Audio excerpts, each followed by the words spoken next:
First, I'd like to thank the MacArthur Foundation for underwriting our public programming. It's done. and, and also DAAD for not just giving us this fellowship, but giving us their full support, attention, all kinds of things that you cannot name. So Sylvia, Matthias, everyone, thank you so much. I want to tell you a little bit about the process that made this room possible. We made an ask to people to give us one person in any form they wanted, but let's call it a book. And it was an incredible gift. It's maybe the only time in my life that I have fully understood the term gratitude, fully. Because these are not people I know well, and then there are some people I know very well, but then there are people who just heard me from an audience, who then took the time to, and it took time to make these books, and attention and imagination and all of that, all those good things. And so before we get to Terrance, we have one of those people in the audience. So you have the gift of hearing from Janise Yntema, who wrote The Before Spirit, that was on the second shelf, first position, and who happened to be in the gallery today and has consented to read for 5 minutes from her book.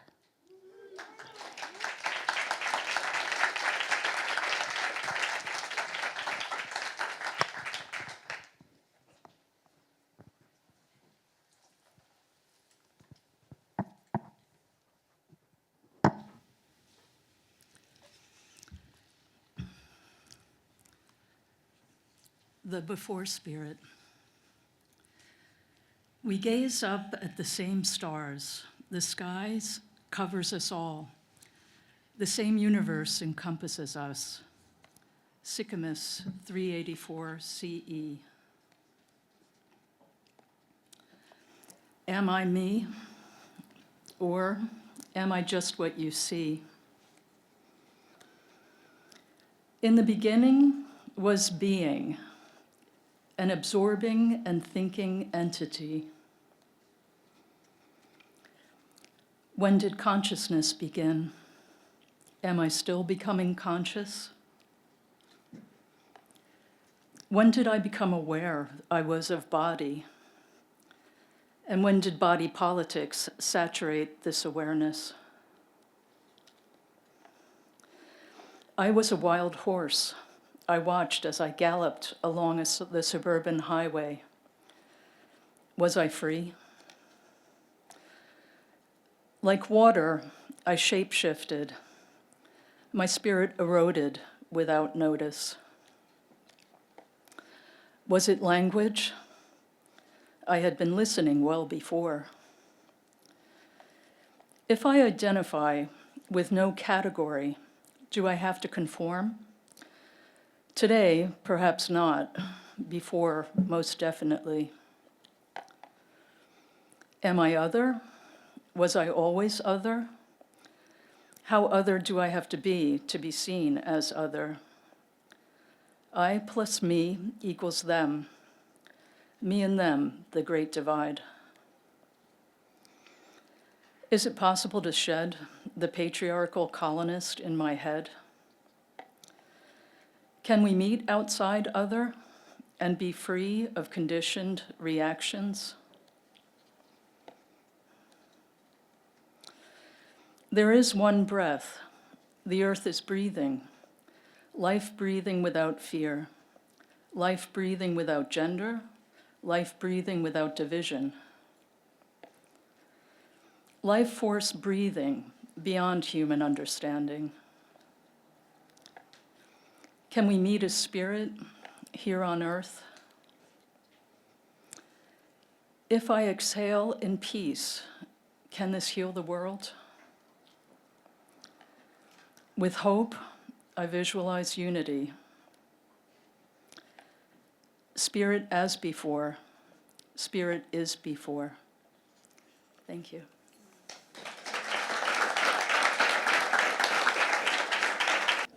All right, so this is the exciting part for me because I get to tell the people I admire, respect,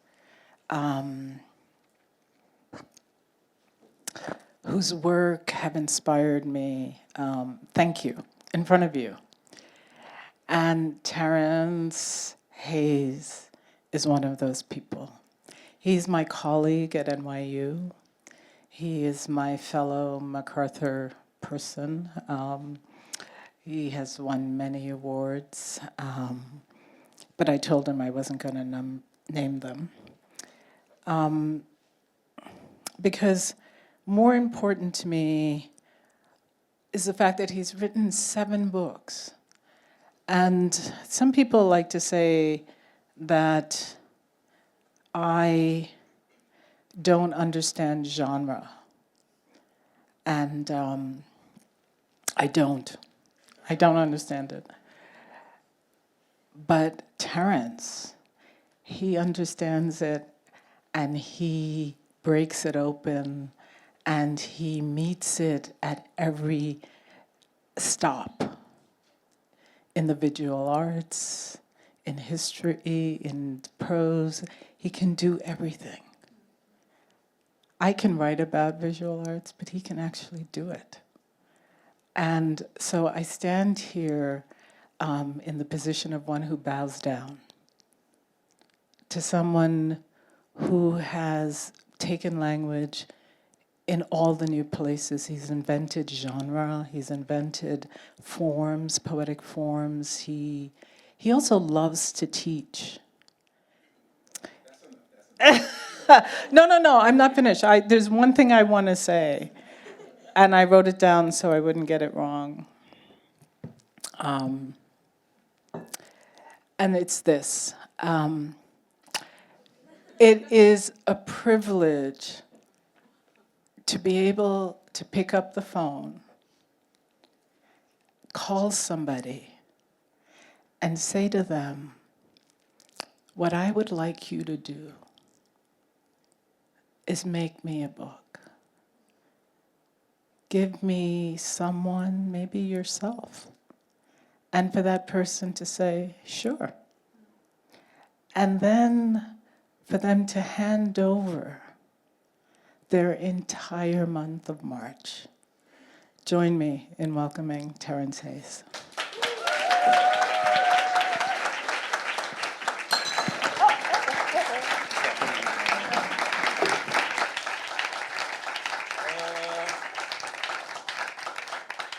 How am I supposed to sit at this thing here? Hey, everybody. I know we're going to talk, so I'm going to try to read. Let's see, that I want to make a spill. Let me say this. Yeah, you guys asked me to do it, and it's yours. When we talk, we'll talk about some of my primary ideas, which is like, I might fall off this thing. The difference between like games and practice. Most of my days are just practicing things, trying things out, and a lot of it never sees the day. So almost everything I'm reading in here, I've never read out. I'm going to read you through this book. Start over. Check it. Okay. Check. I would not have made it without the invitation. And that's the whole point, to be trying to make something. Let me say this other thing, and then I'm going to read it, and then we can talk. I actually thought I wouldn't say anything, but you said something, so I got to say something about this. Who did it? The Atlantic? I never got it, but I heard about it from my students. This thing, in April maybe, the Atlantic did this thing where they were like, what are the 25 most important books of the 2000s, since 2001? I think they sent me the thing. I didn't even fill it out, but I knew it was floating around. My students came to tell me about it. And so they were like, number one, Citizen. Most important book since 2000. And it was also on the list for the 100. I think that's why they did this. I think this dude was like, not enough poetry when Times did it.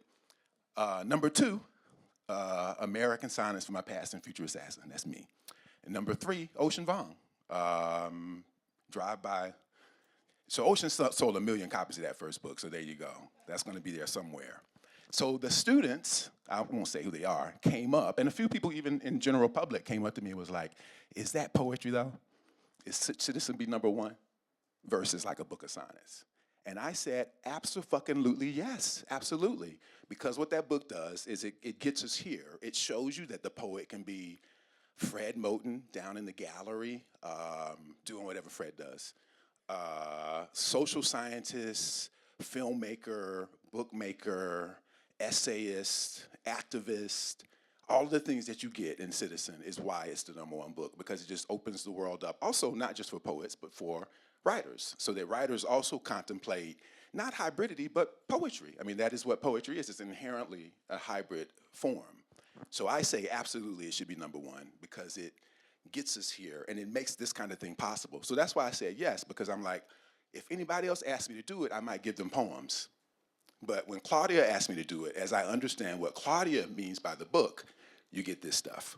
So now we're gonna get into it. The first thing I thought, because of this idea of like, I said this yesterday to John, like this is a book in this room, this thing is a book. When you see those books, everything, this is a book, this is literally a book, this thing in this barbed wire thing over here. So the idea of the book being a real object, a real historical moment and an analog object and not a kind of virtual thing that lives in some kind of digital space, which is fine, but it's really great to be here with you, sweating, holding a book, afraid of ruining it, all that stuff, all that kind of stuff that is vulnerability that we sort of forget about in a world where everything can be replicated and digitized. So it just requires a kind of care and the kind of attention that's just refreshing. How about that? So thank you for getting me here. It's a great honor to be here. So what I did was, well, let me tell you the story. So I first thought in this idea that I would just do a calendar. So I made this, I took this Pirelli calendar that I got, and I just went through it. See, I need a third hand here.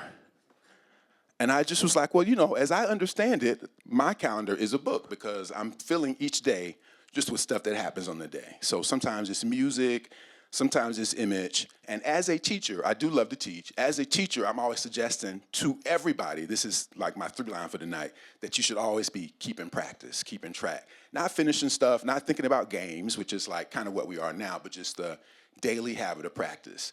But I've never really tracked it. It's just a thing I say, or not in any kind of public way. So this was the opportunity to do that. But I was like, how would I kind of organize everything? So for my first impulse was just to do this calendar.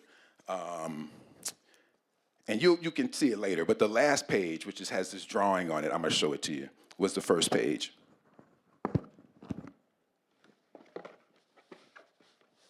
So I sort of ended with just myself and the days.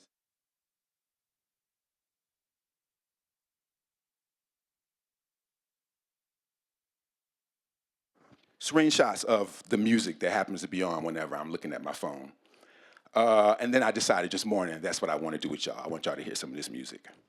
So I'm just gonna read through it, and then we'll talk.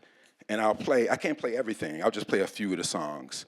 But it's called March March. I'm trying to keep track of March. And as I said, the conversation sort of becomes something about maybe 3 of the things in here are public or became things that I sent out. And the rest of it is so, there we go. It's not really a question of good or bad. If you really want to keep practice, as you know, if you have any kind of practice, you can't track good or bad. You're just tracking one day to the next. You're not tracking failure. So there are things in here that I just haven't even looked at since I uploaded it. So the one that I was most curious about, which is on March 1st, and that's the day I'm not going to play this piece, is Tosca. At 10:13, I was listening to Tosca, Maria Callas's version of it. And here in this book, I marked out the actual day and put Saturday, March 1st. because I have been taking screenshots of my phone whenever it hits 13 since 2013, just as a kind of weird, we can talk about it later. So I had enough 13s, enough screenshots that I could do it for any month. I could do it for any day of the year at this point. So I was like, I'll just take all my Marches, if that makes any sense. So what I did was just make sure you got March 1st, 1013, there's Tosca. But this piece I wanted to read, it just fell out. I just want to read this because this is March 1st, and it's sort of what I did. And what I realized just morning was there's even another version of it that's very much more explicit about the project, but I'm not going to read, which is just talking about, again, poems devoted to a day. Like, if you have a day, you have an occasion. That's the first lesson. You follow what I mean? Like, what's the subject of the day? What's the day? Tuesday? The subject of the day is Tuesday. So this one is, it's the first day. It's called Every Day is Women's History Month. And it's just what I did on a Saturday. I was Frank O'Harrowing around town today, running from Joan Jonas in Hell's Kitchen to Sharon on the Upper West Side, to Attell Adnan's ghost in the Bowery. Everyone was there except Attell, except in the lines espoused by Peter Gizzy elegies and a former student who surprised me when I snuck in, reading her letters to Attell from the floor, kneeling before a row of smiling white people.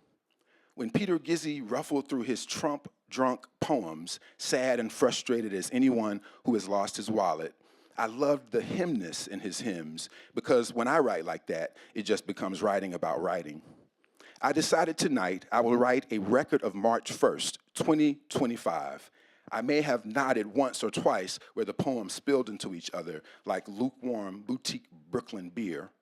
I may have seen across the room the woman who first read me Adnan's Night, anchored in uncertainty and earth and time. Does poetry or philosophy deliver us to simplicity? She was a PhD student at the time, now slimmer but holding her hand shyly over her mouth in the same way, if it was her. The lights dimmed before I could slip out, and someone in a beanie beatboxed noises into a mic while video ghosted the background. At lunch, I told Bob Holman I had a whole conversation about Kaufman when someone who thought I was talking about Bob Holman. Maybe it was Forrest Gander, who I heard read poems yesterday. Before he read, I sat with him in Sharon's old office, never very decorated, some books, now used by visiting writers, so always unlocked. He was waiting to read from a new book. We talked about Sharon, who he was planning to see. I told him I'd invited her to Joan Jonas's opening. She hadn't said yes, but she hadn't said no. I left just as the Attell Adnan techno beatbox video show concluded. My seat was close to the exit. An extra windy wind stood on my shadow as I passed a French restaurant I used to frequent with my last heartache. I got home and ordered bib salad and cheesecake for delivery. I'm thinking about this before it arrives. I may have only had oatmeal and espresso before leaving home today, then 2 tequila sodas before leaving Joan's celebrity artist luncheon to see Sharon, newly housed in Shock Uptown. I told her when she gets to the other side of this, if she can find her way back to the poems, those will be some of the most important poems of her life. I believe it. I know it was an insufficient response. Almost no one was out. I cursed myself for forgetting my gloves. March ends in spring, but begins at the edge of winter. I passed my last heartache's high-rise window, lit so suddenly it gave me a limp. So, is that a poem or is that just me keeping record? And I would say, at this point, I just try to keep record.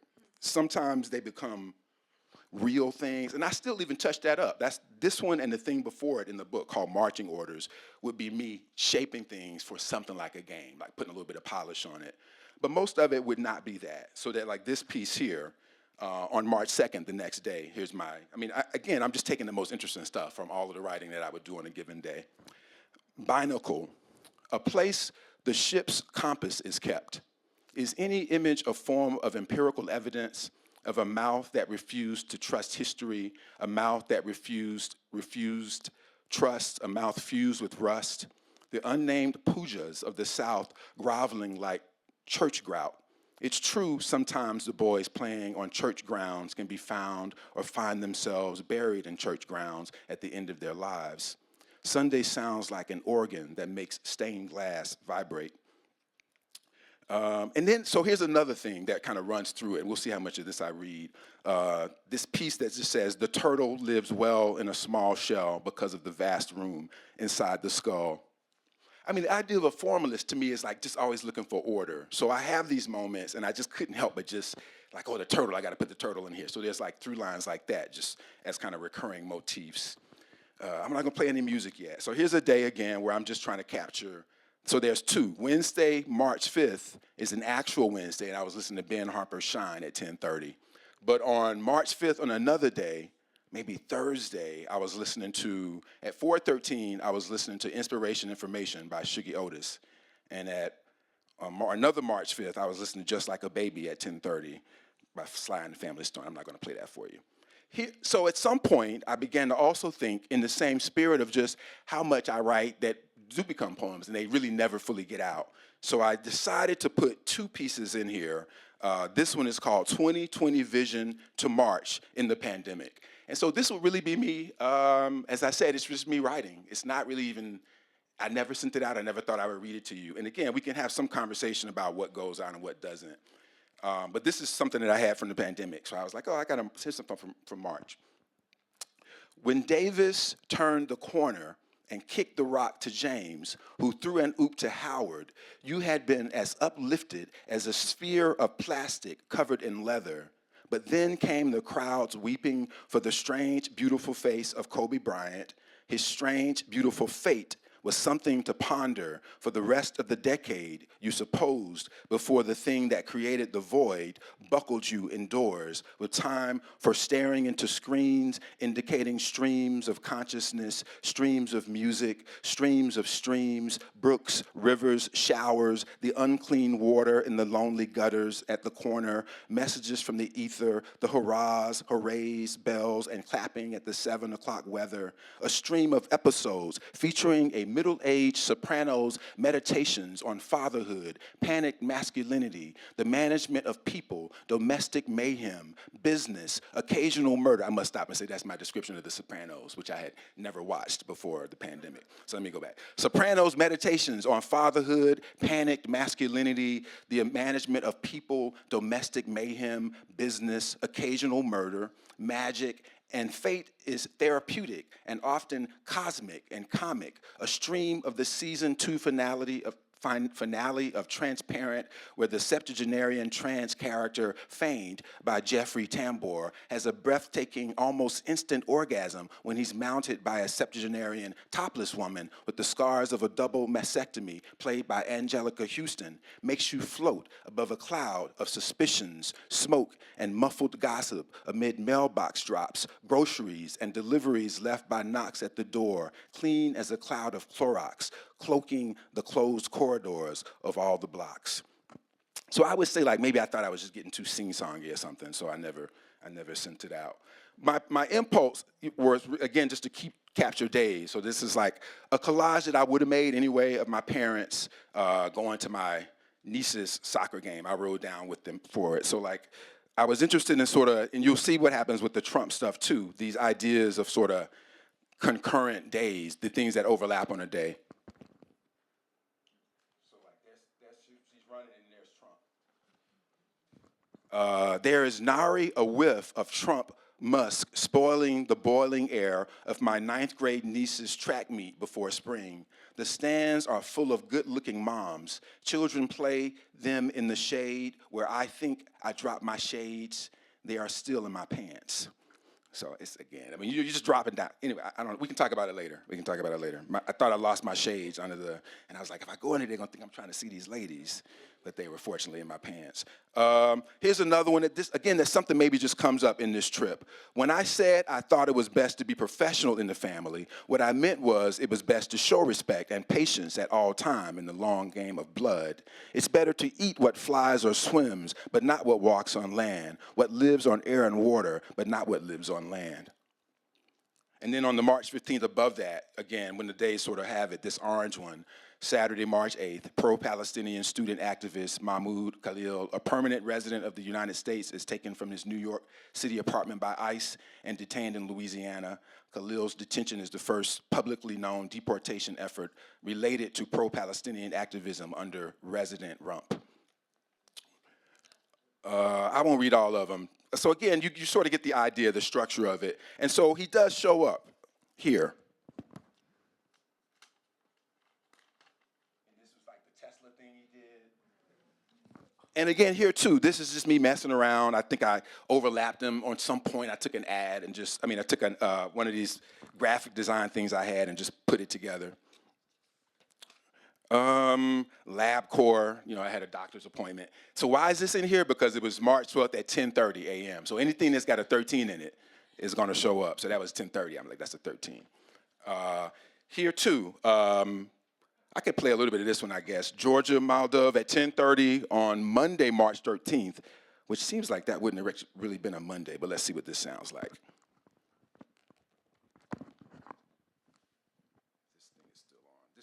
How much time we got up here? Okay, I'm trying to get through it quick here. We'll listen to just a few.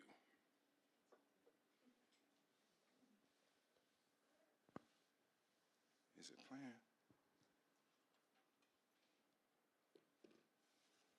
Oh, I know what I got to do. Hold on here. Let me disconnect this. Yeah, we're not going to listen to too many of these.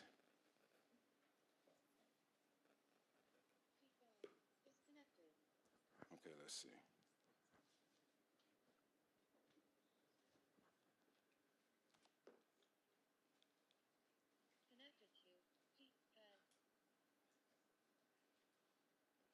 Okay, that might not work. It's not. I don't hear it.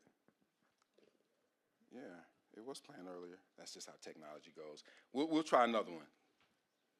There we go. See, it's the particular song. Well, we want to listen to her then. That's Georgia Moldove. If you got the book, when you get to the book, you can find it.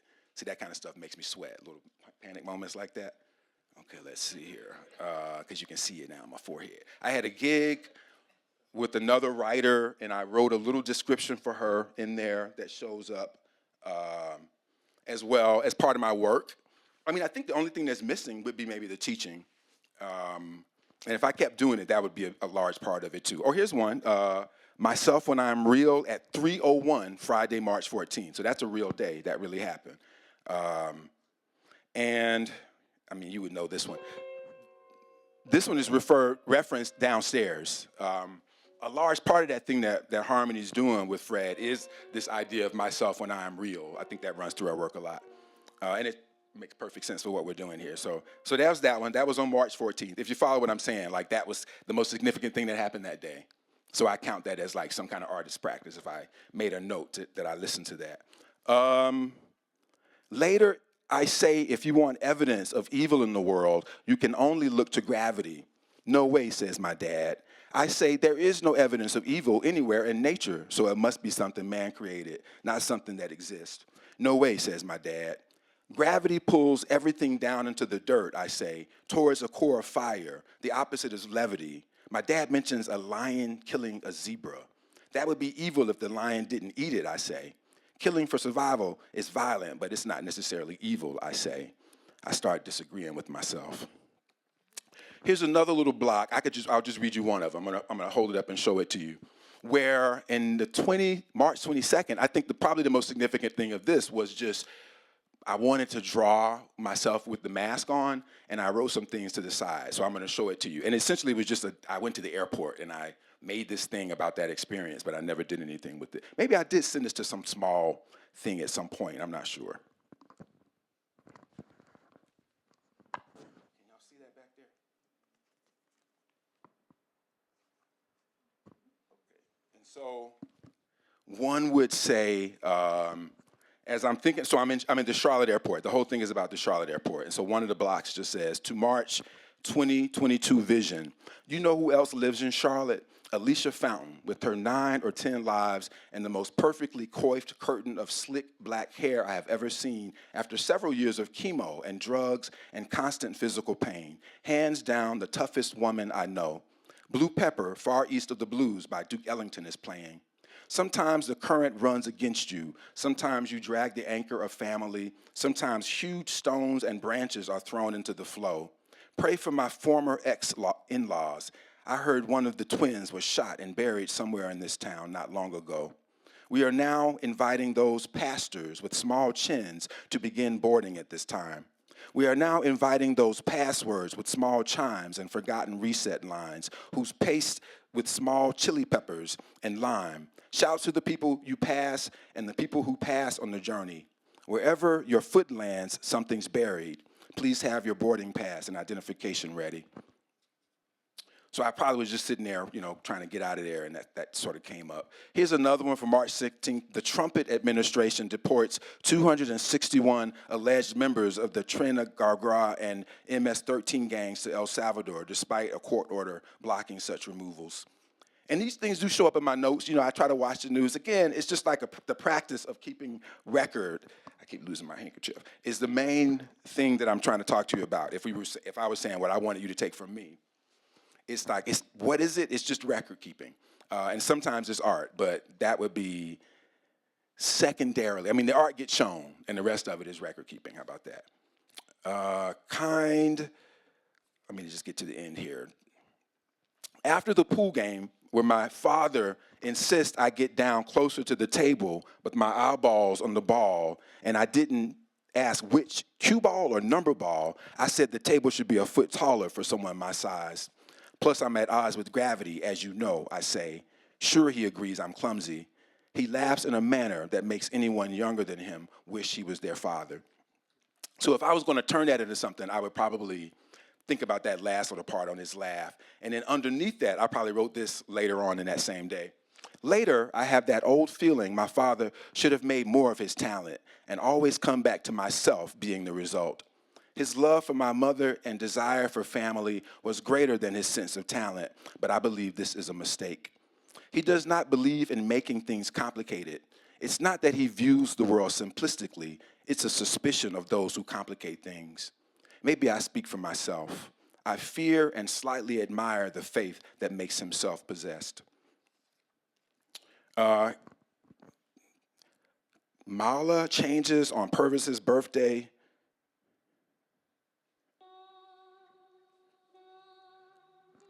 So he's on the 22nd. Underneath that is him and my grandmother. And I would typically make this and just send it to him, like, oh man, this is what I did from the pictures I took. And again, anybody that's got an iPhone is doing these things. It's in the book. What I would not send him, though, would be this. At his 54th birthday party, my cousin, lost in history, wants to argue I qualify as light-skinned, to my dismay. I say I'm paper bag, barely admitted to Howard back in the day. He disagrees. I have always thought of us the same shade. To call me light-skinned suggests I had some kind of advantage. Does he remember how seldomly my father was around? He'd say more than his, especially now that his father has been dead over 20 years.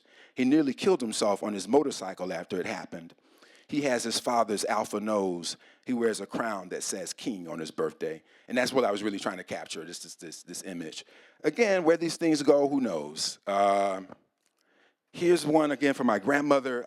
This one had an image in it that was also from something else of me painting a picture of her. Let's see if I can show it to you. So it's her and her mother. And then there's this little picture here. There's some Trump under there too, wherever you see that orange. I'll just read just a few more. This is like the 24th, so we're almost done. So again, I feel like this one would become something too. And the thing about the practice in the game is like, no clock, man. I mean, anything in March could become a poem in the summer or in December. So it's kind of different because I've showed it to you. But even as I'm going through it, remember, for the first time since I sent it out, I'm like, oh yeah, I should do something with that. And I have thought about this one because of this thing about the line that I say in it when I'm talking to my cousin, like, what happened to those girls? So this is the same trip. This is all one trip to South Carolina, the birthday, and like going to visit my grandmother the next day. The last time I saw my grandmother's husband, Frank, he sat terminally ill in a casket of tobacco fumes, craving cheese crackers. I searched 3 stores before finding them at a gas station. 2 years later, and 3 months from her 90th birthday, my grandmother is living alone for the first time in her life. She is a retired cafeteria lady, and having worked decades now as a teacher's aide, she still does, even at 90, is known as Granny to children and grown-ups all over the city. My mother or aunt got her a big bed, but she really says she only needs a cot. I feel the same way, just somewhere solid to dream. She decides she will have a cot should I ever spend the night. Doing so would offend my mother, her daughter, so I haven't spent the night since I was 7 or 8. We get online to order new runners for her tables. I compliment her houseplants. When I repeat the compliment to my aunt, she tries to tell me my grandma is not good with plants. What happened to those girls? I asked my cousin at the party. Sitting on the black red runner I ordered her for Christmas is a picture of her mother, my great-grandmother as a girl, and the painting I made for her 89th birthday. I told her she had a house full of plants and was still trying to save a leafy plant growing from a plastic cup of water. And that's sort of what's up in front of the picture.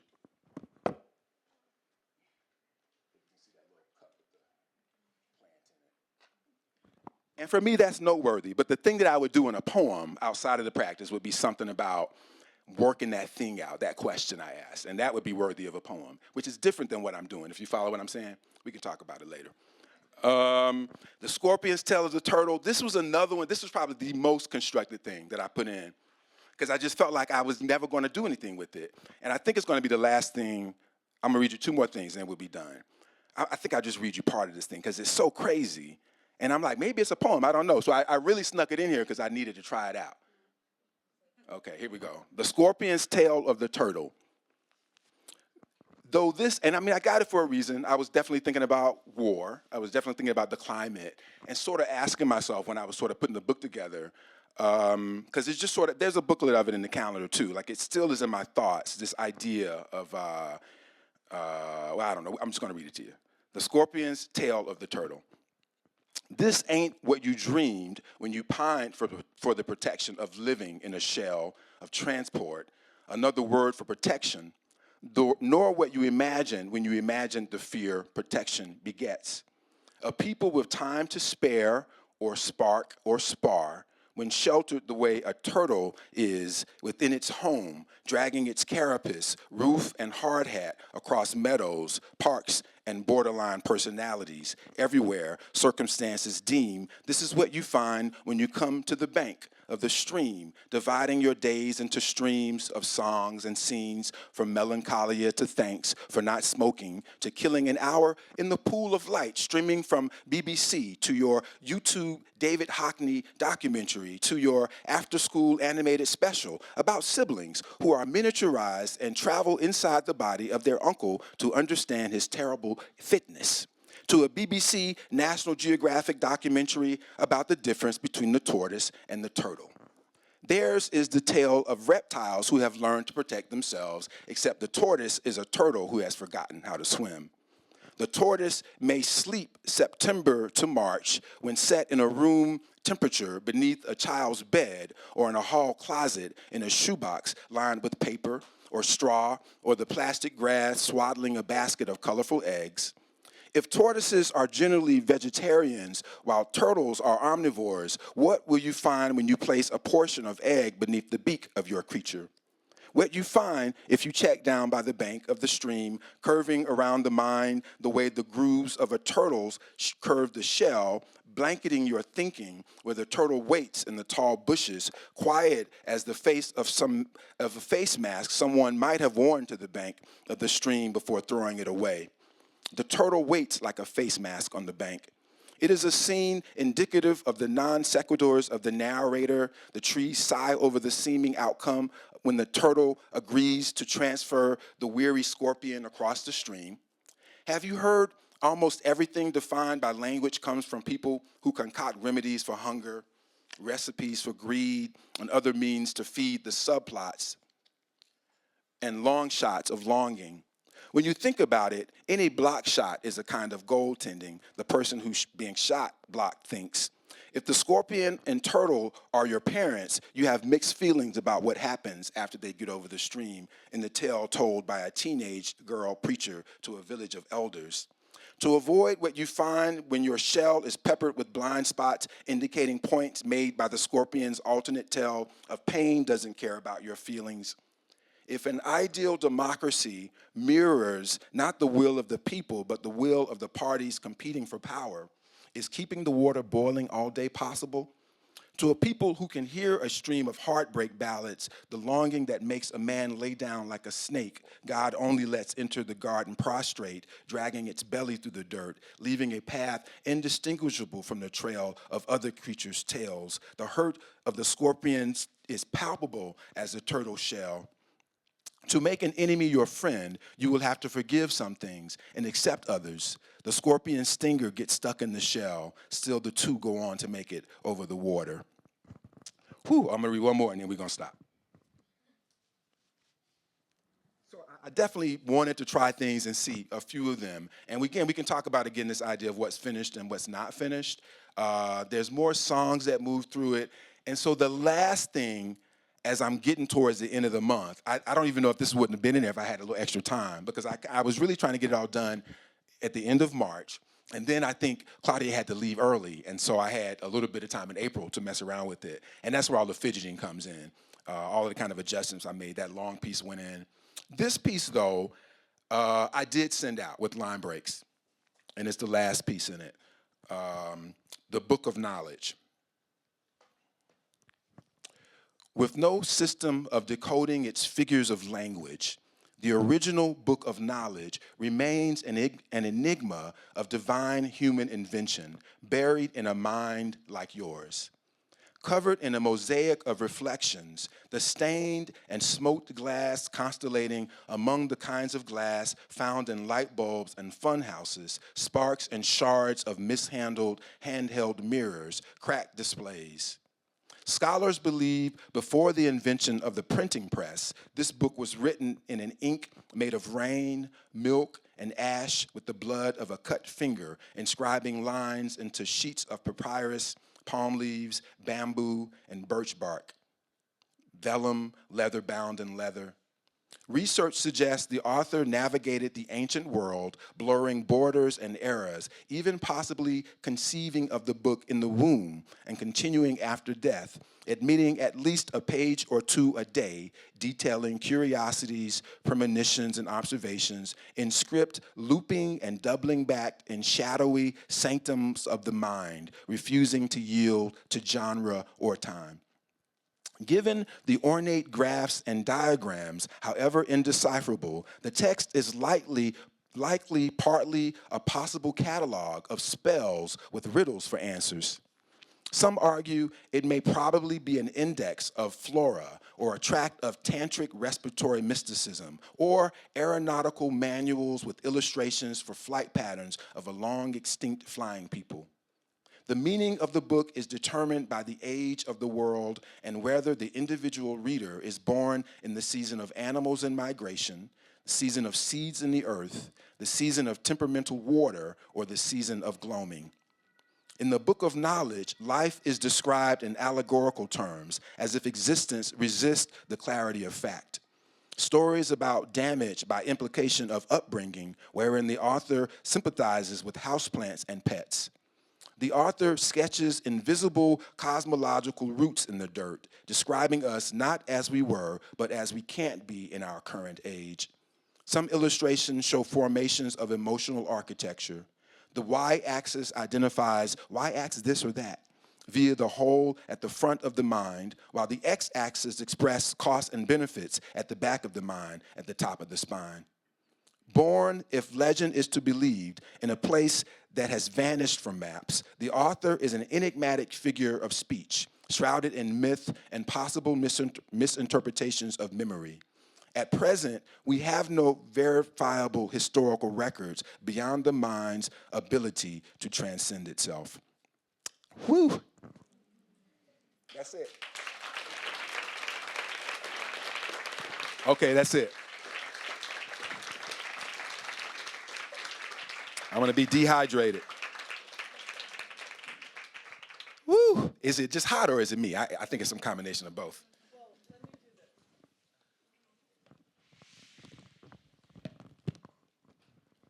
Okay. perfect. I do run hot. I'm always hot. I sweat. Means that as a metaphor. No, you can see. It's real. Okay. All right. How long was that? Was somebody keeping track? No, it was perfect. Thank you. Thank you for having me. Thank you for bringing me. Thank you for making me do that. Thank you, thank you. There are just so many. We're colleagues. We work in the same building. The building is not very large. And I think I've seen you more in the last 24 hours. hours That's right. I think I saw you at a dinner one time. than I've seen you in 5 years. But it's our fault. We're going to get together more. Everybody's Okay. doing stuff, trying to change the world. I mean, we get it. We know what you're doing. Well, thank you. I wanted to ask you about two things before we open out to everyone, because I don't want to keep the folks too long. But you said, there's this line, "It is not enough to love you, it is not enough to want you destroyed." And you have used that about writing about Trump, for example. And today you said, "I start by disagreeing with myself." So I was trying to think, in our position as poets and artists and writers and thinkers in this moment,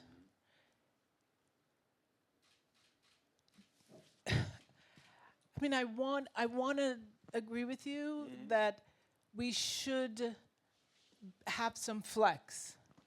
But where for you does the flex exist when you think about our present moment? Is it a flex, though? I mean, what that book is reconciling. I mean, if I do the full out context, I would say in 2016, as soon as Trump got into office, I was like, I think I need some way to deal with him. And so the sonnet, anything I say, it's a love poem, so I can be like, motherfucker, I hate you, but love poem, great context for it.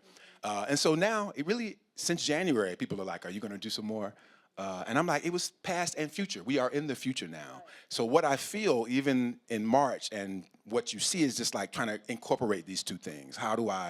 So the reason I put the turtle and the scorpion in the book is because that is sort of what I'm thinking about, like some combination of that metaphor and literalness inside of it. So even though that's talking about like the notion of the mask, I'm also thinking about like there's Banks in there, and there's this question of like forgiveness inside of something like that.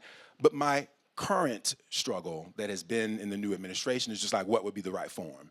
What is the right form? If it's not the sonnet this time, it didn't necessarily work last time. You follow what I mean? Like, so does that mean it has to be something more physical? Does it have to be something more hybrid, something more lived in the real world? I kind of think that is what it is. Hence the idea of like analog versus digital versus virtual. I think we tried virtual when he was in there the first time. And I think that like gatherings, and I have been saying this to people as much as I can, is the only way we're gonna really figure out how to make it happen. Even though that seems small, but this is showing you, the books that we've made, is showing you that like that, the tangible is the answer. It can't be a person who just can kind of twist around ideas and hot air, which is what the digital space has become.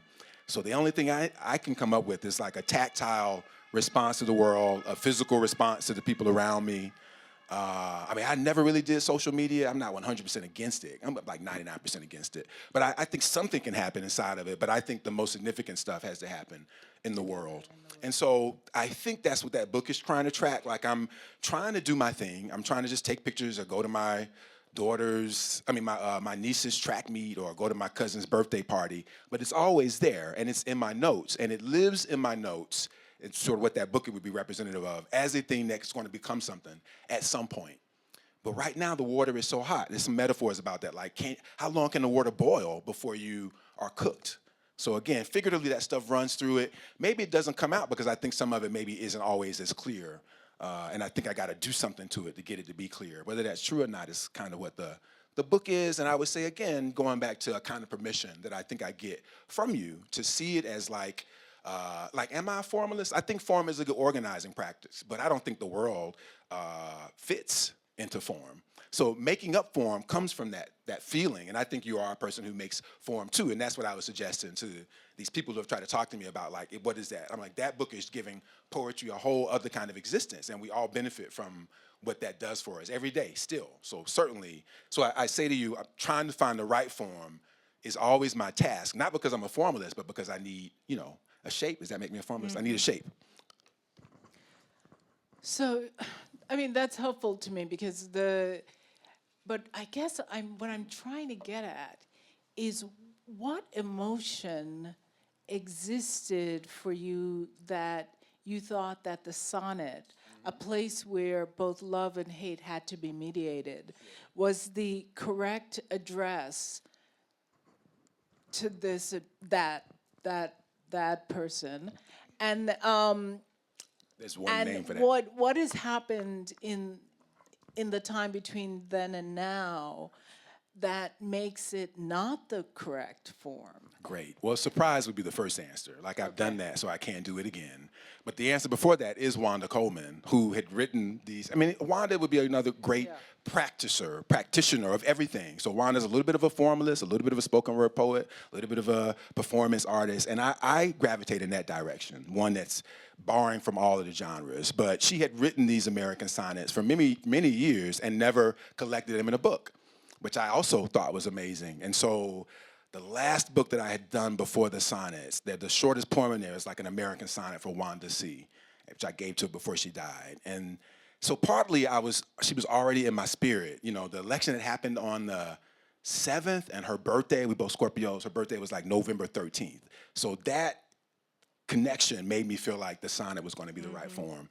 But now, I would say surprise, and I would say, I mean, I'm sort of being a little bit facetious, but I would be like, well, if it was going to work, I don't necessarily think, as I said, that the poems, I mean, if they had done, I don't think this is a cocky thing to say, but like that was my response. My way to fight the last administration was to write those poems and say what I needed to say and get it off my chest and run around. And look, it's the #2 book of the last 25 years, and I'd be like, not good enough, because here we are.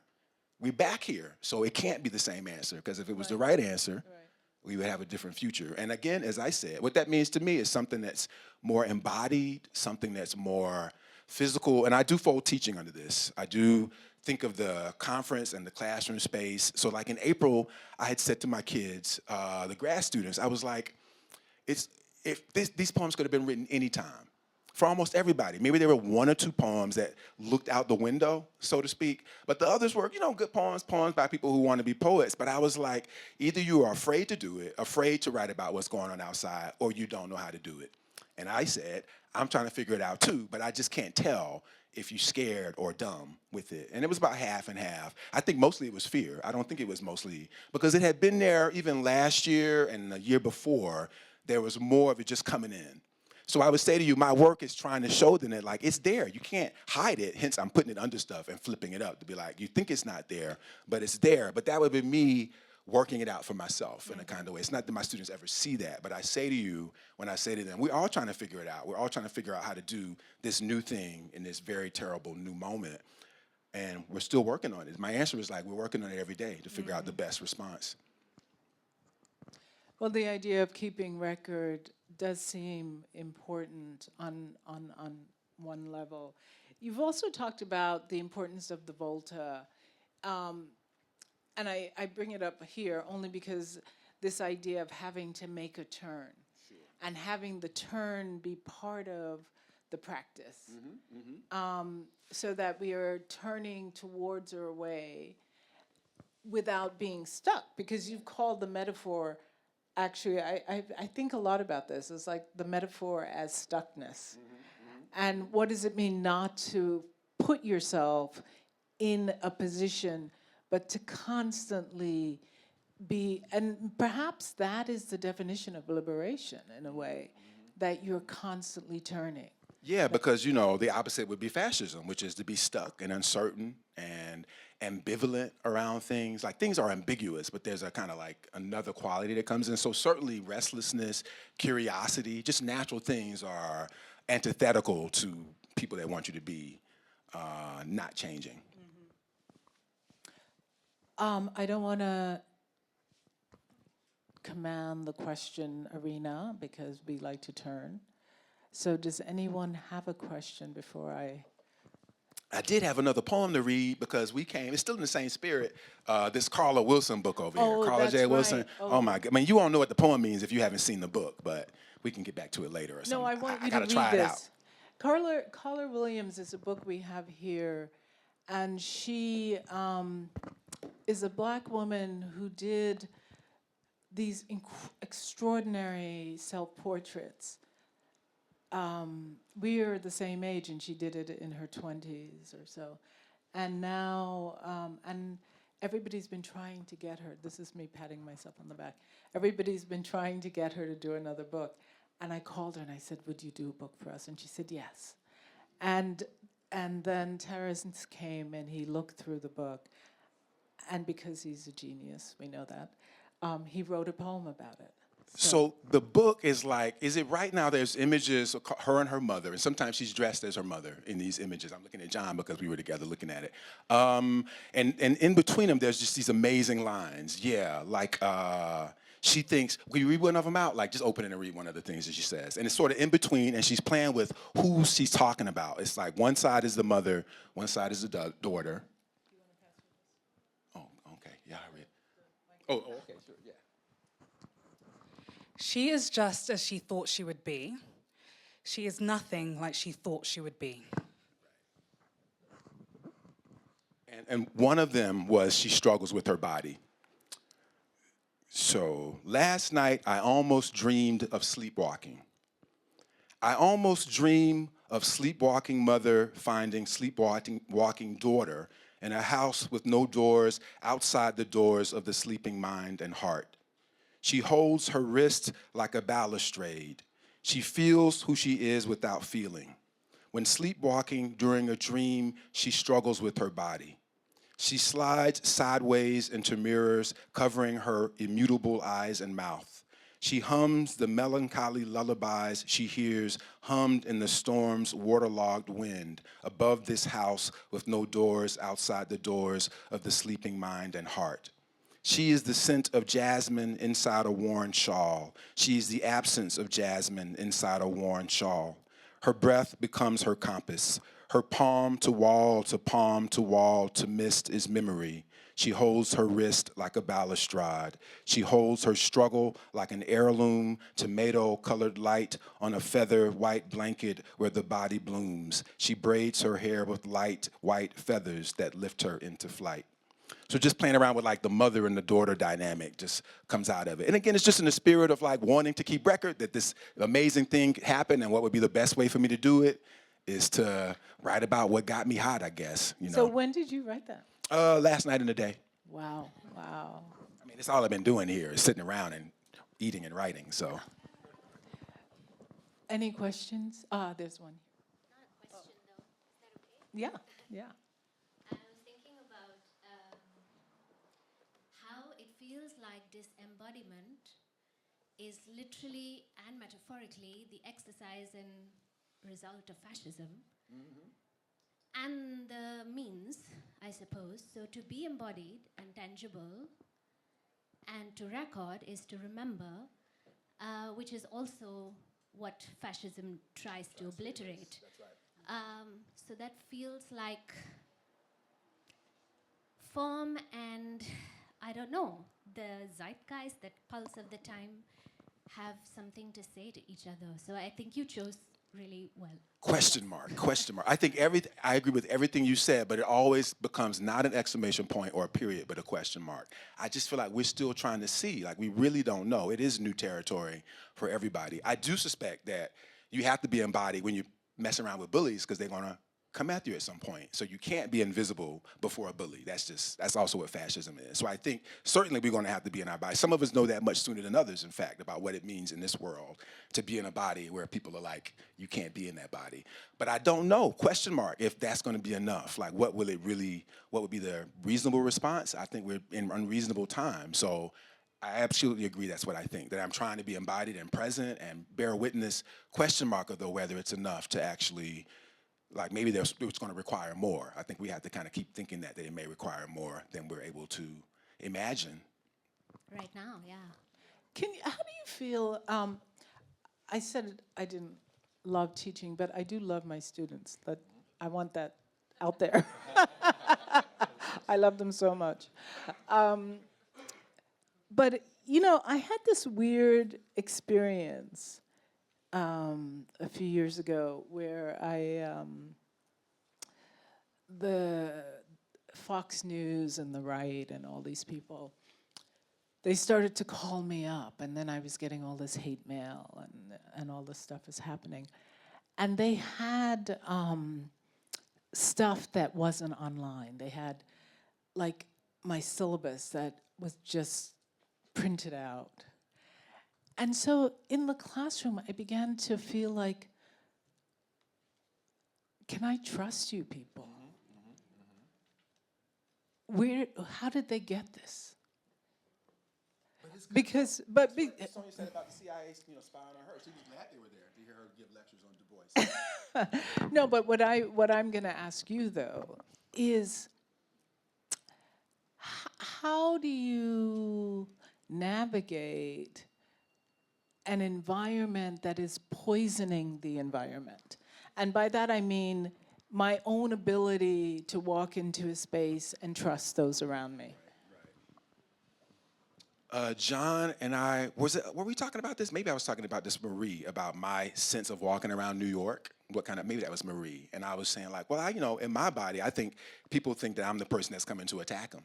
So they don't really mess with me. So I find I can go anywhere in that space. And so I would say that my attitude around that is like a certain kind of awareness that's necessary about other people's sort of fear of me more than me being afraid of them. So I just don't move into spaces with a lack of trust. So that is a privilege, but it's a privilege I'm glad to have. If you follow what I mean, like the monster isn't worried about anybody attacking him because he's a monster, if you follow what I'm saying. So I just have never been in a position to feel like somebody was gonna do anything to me. I don't believe you. I'm not talking about fear. I'm talking about in the classroom. I'm saying to you, in my classroom space, I have never walked into that space and felt like, as a person in power, that I should distrust them, or I feel like I'm in, So the dynamic is what I say to the class. Like, it's the same dynamic about like who thinks has power. I do say I'm in power, so I can totally be relaxed. Okay. Same way walking through the streets. I feel like there's a certain way that people perceive me that allows me to be relaxed. I'm not relaxed around cops. Okay, but I'm saying walking down, and I do. I mean, people will come. I mean, I can fight. I'm from the South, so I wouldn't even be in a position if someone came at me in a certain kind of energy for them to think that there would not be that they would be safe. I guess I would say. An altercation. In my experience walking through the world. But in the U.S., I feel like. Everybody has got a gun, so I don't know. No, that's true. I've had guns pulled on me by my mother and neighbor. I mean, again, it's just about like where you're from. Your mother? If I say yes, and friends too. I called the cops on her when she did it. So I wrote poems about that too. So I'm sort of saying it's a very specific thing that I'm giving you. That's why I started with this body and why I said this thing about other people run up against the question of the body much sooner. But I say, like, in this body, I certainly know the advantages sometimes. I know when people are afraid of me, and I know when I'm afraid of them, if you follow me. So, but in the classroom, to go back to the question that you're asking, I would say I do find it a safe space because I am in charge. So I kind of feel like, I mean, do I think I can say anything? No. I think they can say anything, though. I think they can put anything in a poem, and then we can critique it. Yeah. But I don't feel without power in the classroom. My ex-wife taught the same time I did and had totally different issues, always around authority in the classroom. So that's why I say this thing about, like, I know it's a certain way. I mean, however you perceive me, I don't necessarily think it's going to be one where I feel that I can't get out of it, I guess is what I would say, certainly in a classroom space. Any questions? Oh, there's one there. I was just going to ask, what was the difference with your ex-wife, how she was perceived in the classroom? She was a black woman in the classroom, and that was it. So there's just a little bit of a pause. And again, I have met this too, but my attitude is that I'm in charge. So I can tell fairly quickly. Like the other day, I met a student, and it's during the summer. I met 2 weeks ago with a student, and we looked at the poems. And yesterday, what I was thinking was like, oh, that student wanted approval, not advice, because I had said something about the poem and it was just a look that came back to me. That I was like, it's the summertime. So it took me a minute to get to it. I didn't say it in the moment when the student was in front of me, oh, you don't want advice, you just want approval. I wouldn't necessarily say that. I wouldn't think about that in real time. But 2 days ago, looking back on that experience, I thought, oh, that's what that joker wanted. Because I got an email from him saying, like, let's meet again. So I was like, oh, no, I'm not going to meet him again. So again, it's a certain attitude about, like, the last thing I wrote, I gave this to Erica Hunt. Again, this is just like another month. The idea of, like, the teacher teaches in all worlds. Does the artist, whether the world is burning or beautiful, the artist is still making art, the teacher is still teaching. You know, this idea of, like, you're teaching something different, but your job is to teach. The teacher does not become a soldier because the world changes. You may be teaching about soldiering, but if you are essentially a teacher, don't you teach whatever's happening? I said this to my brother, who, I can't even go into what my brother does. He's like, you know, private stuff. Because the argument that I had to him was like, well, the conversation came to this thing about, like, this house, whether it's the house that NYU has that houses our master's students, or just the kind of conceptual house as a safe place to be in a world that's terrible. So that used to be, maybe it was the church, maybe it was the school, certainly it was a school, maybe it was a hospital, places that you thought in any world, these places will be safe. And of course, once they start getting rid of the Department of Education, you're like, oh, okay. That's real fascism. That isn't safe. So the question is, though, like, if the house is on fire, can you stand in it and teach? This is the conversation I had with my brother. Or do you go out into the yard and you're like, are you putting the fire out? Is the fire behind you as you face the people that are trying to come into the yard?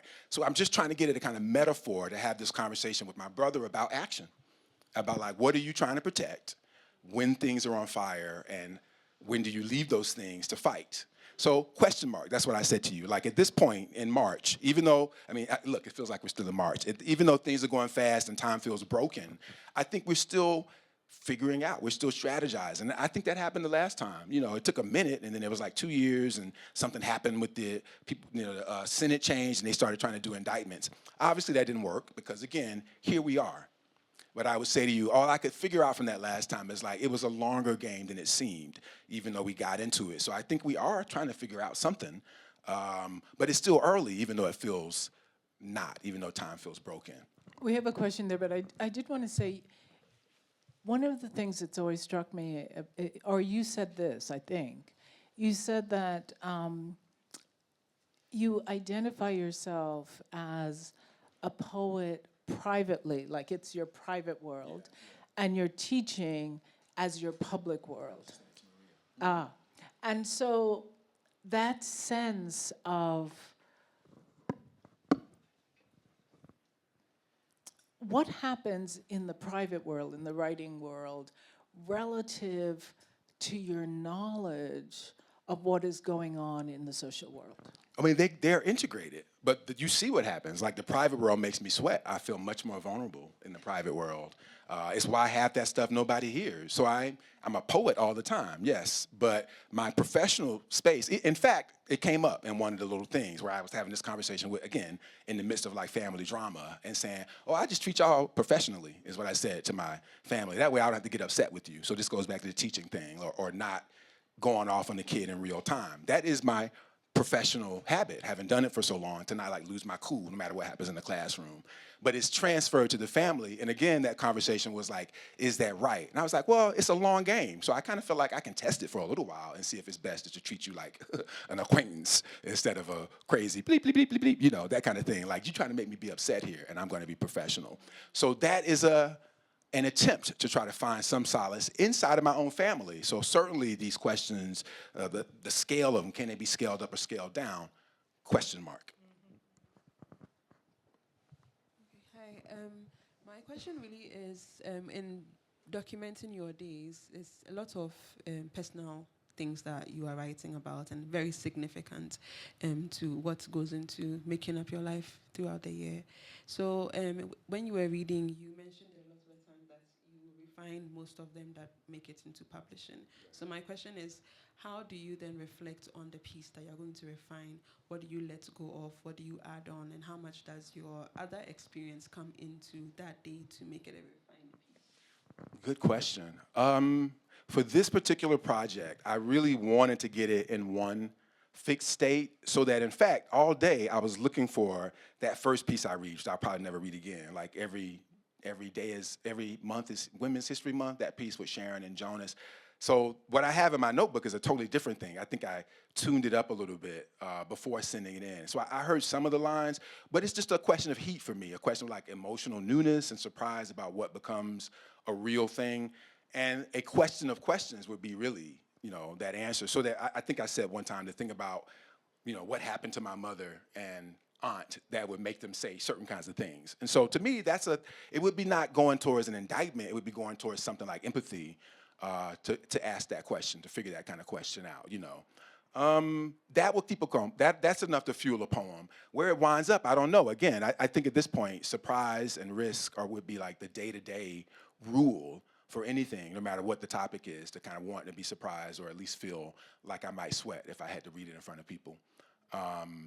So I don't know if that's answering your question. It's just a sort of a feeling. I tried to kind of track a few of those moments for you. But for this particular case, I definitely sent it out. And other than the last piece, which has line breaks, the Book of Knowledge piece, that one was weird enough to me. That felt like something that I wouldn't typically do for Terrance. The rest of the stuff, I could turn it into a poem, I guess. But the last sort of weird abstract piece with the x-axis and the y-axis felt more strange to me. So that's the piece of everything that I wrote that I wound up like sending to someone to see, what. And I think that's probably the only piece that I actually had read before of all the pieces that are in that 31-day span.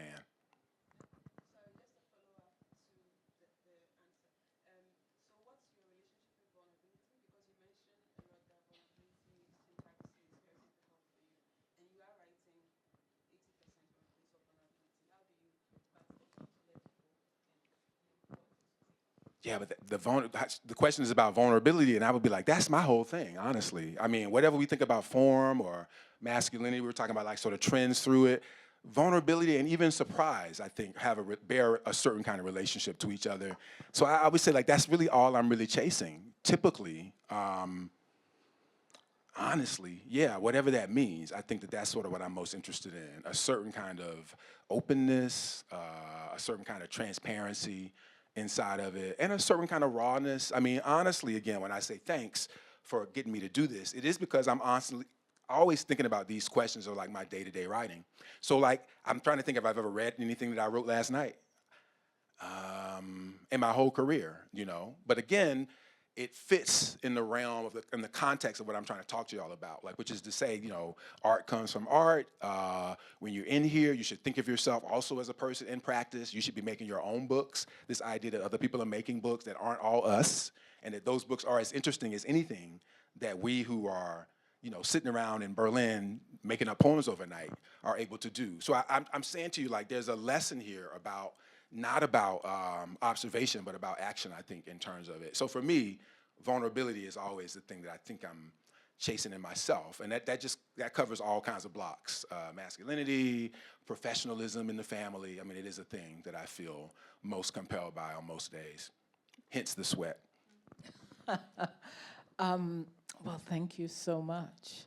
Should be Thank good. you, Claudia. Thank you, Thank you, John, Marie. This place.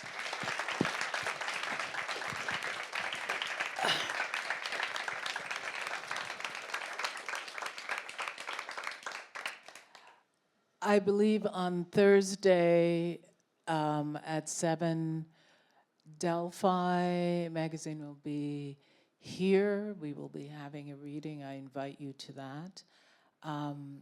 I thank Terrance for encouraging all of us to engage our practice. So get home, start working. Bye.